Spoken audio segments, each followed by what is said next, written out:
আসসালামু আলাইকুম, কেমন আছেন সবাই? তো স্ট্রিট ফুড খেতে কার না ভালো লাগে, আর তা যদি হয় কাবাব। আর আমার স্ট্রিট ফুডের সব আইটেমই ভালো লাগে, কোনটা রেখে কোনটা বলবো আমি জানি না। আর কাবাব আমার সব থেকে বেশি ভালো লাগে। তো আজকে গিয়েছিলাম কাবাব খাওয়ার জন্য।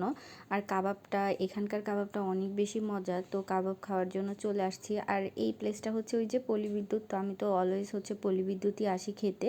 তো এই তো এখানে আসলাম, আর এখানে হচ্ছে হরেক রকম খাবার। আসলে এখানে আসলে কনফিউশনে পড়ে যাই যে কোনটা খাবো। তো আমি ভাবছি যে কাবাবই খাবো। দেন এই তো এখান থেকে হচ্ছে কাবাব সিলেক্ট করতেছিলাম। তো এখানে হচ্ছে 80 টাকা, কোনোটা হচ্ছে 100 টাকা, 120 টাকা, তো এরকম ছিল। আর ওই তো এখানে হচ্ছে আমার কাবাবটা মেকিং হচ্ছে কয়লাতে। আর এখান থেকে হচ্ছে একটা জুস নিব। আর এই দোকান থেকে আমি বেশিরভাগ সবসময় জুস খাই।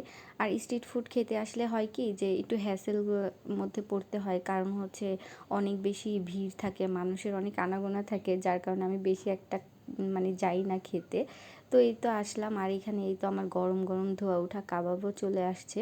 আর এটা জাস্ট ওয়াও ছিল, একদম ভিড় টিড় ঠেলে প্রায় আধা ঘন্টার মতো ওয়েট করে দেন আমার কাবাবটা চলে আসছে।